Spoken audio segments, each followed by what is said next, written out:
things about celebrating Christmas and Easter and the many holidays that we have is that family gets together and we have a chance to sit around the dinner table with one another, hopefully get along with one another, but to be in the presence of one another and to enjoy family in a more expansive and larger sense. And celebrating the Masses this evening at 4 o'clock here at Mount Carmel, at 5:30 at St. Laurent, and now this evening at 11 o'clock when I'm normally fast asleep and feel a little bit as though I should be fast asleep. It's wonderful to see the family of God gathered during Christmas in a more expansive way. I'm sure that brings great joy to the Christ child as he was born in Bethlehem 2,000 years ago today. You know, one of the wonderful treasures that we have as Catholics are the arts. And that is that men and women through the centuries, Catholics with great creative genius and fervor, also connected to a wonderful love of Jesus Christ, have taken their gifts in music, in art, in architecture, in literature, and many different forms of musical expression in order to give glory to God. And tonight we have one of those wonderful expressions as we have our choir singing and just the church here, the great legacy of this beautiful building and the work that our parishioners have done in order to make the sanctuary an attractive place. Again, an expression of that legacy. And one of the times in the history of the church when that came to, I guess, a more intense period was during the Renaissance. And painting went through a great transformation during the Renaissance. It was a time in which certain creative minds found ways to take a flat canvas and give it a sense of depth. If you look at many of the older paintings before the Renaissance, they were kind of shallow and flat. You couldn't sort of enter into them. But then with the advent of the Renaissance, you could stand in front of a canvas and feel as though you could walk into it. And they used different techniques in order to do that. And one of them was called chiaroscuro, which is light and darkness. The use of light and the use of darkness in order to create depth. And one of the great painters of the Renaissance was Giotto. He had a painting of Mary with Jesus. And I remember seeing that painting in that chiaroscuro style. And again, you could get a sense of the depth as if you could walk into the picture and be there with these solid forms, even though it was up against a flat canvas. All of that done through the interplay of light and of darkness. You had a more profound sense of the body of Jesus and of Mary. And as we get together this evening on Christmas, we can say the Christmas story, the original Christmas story given to us in the Gospels, that they too take on a greater depth in drama when we appreciate the tension there is within the Gospel between light and darkness, between good and evil, that are part of the Christmas story. Because indeed that first Christmas story was not a shallow, flat story, a happy event and that was it. There was depth and gravity to it.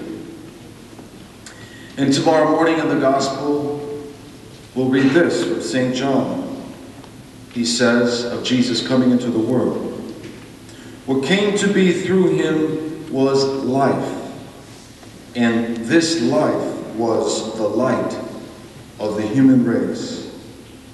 The light shines in the darkness, and the darkness has not overcome it." And indeed, when you go back to the Gospel of Matthew especially, he was the one perhaps who touches upon that theme of darkness that surrounds the birth of the infant Christ. We get a sense of Herod. Herod is also known outside of the Gospels as a fairly dark character, and in the Gospels he's presented as such. In the city of Bethlehem, Mary and Joseph enter into the city of Bethlehem, and they find that there is no place for them. There is no hospitality for the Son of God as he enters into the world with two parents who are little known and poor. And so he finds his place outside of normal human dwelling with the animals. And of course, there's always the darkest part of the infancy story, and that is the slaughter of the innocent, as Herod is seized with a kind of fear about his own place, his own family's place. But as John will say to us, the darkness has not overcome it. We find in Matthew, in Luke, in John, that repeated theme. The darkness has not overcome it. And that is because in that story, there is the light of the Mother of God, who responds to the angel Gabriel and says, yes. Yes to God, yes for herself. And we could also say yes for each and every one of us here. There is the joy of Elizabeth, her cousin.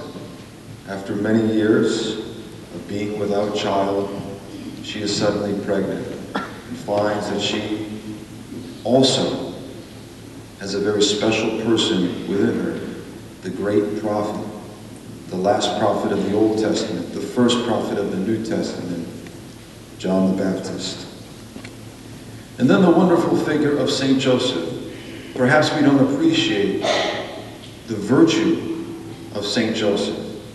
He, perhaps more than any of us, understood as a grace of God the danger and the risk that was involved with Mary and Jesus, and yet he was there for them as protector, as defender, as provider for them. And in a special way tonight, we should say thank you to St. Joseph for leading his family safely and for bringing Jesus up as he did and for giving us also the Son of God. And so as we look at these gospel stories, we find that chiaroscuro, that is, that interplay of light and of darkness. And the darkness does not overcome it.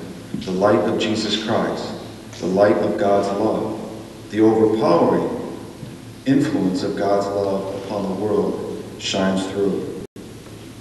And indeed, we can say that again today. Here in 2006, as we approach 2007, so many examples of the light that shines over the darkness. These past few weeks here at Mount Carmel during the Advent season, we've been in contact with St. Gerard's Center for Life up in Hartford. And St. Gerard's is a place that gives witness to life. They support unwed mothers. They give them clothes and diapers and formula and all kinds of practical things. And many of the women that they support and help are women who, under great pressure and duress, being tempted to get an abortion, instead, because of the support that St. Gerard's Center provides, decide instead to have their children. And I think one of the wonderful things about going to St. Gerard, sometimes when you're there, you see these children running around, these children laughing and playing because of the wonderful work that is done there. And just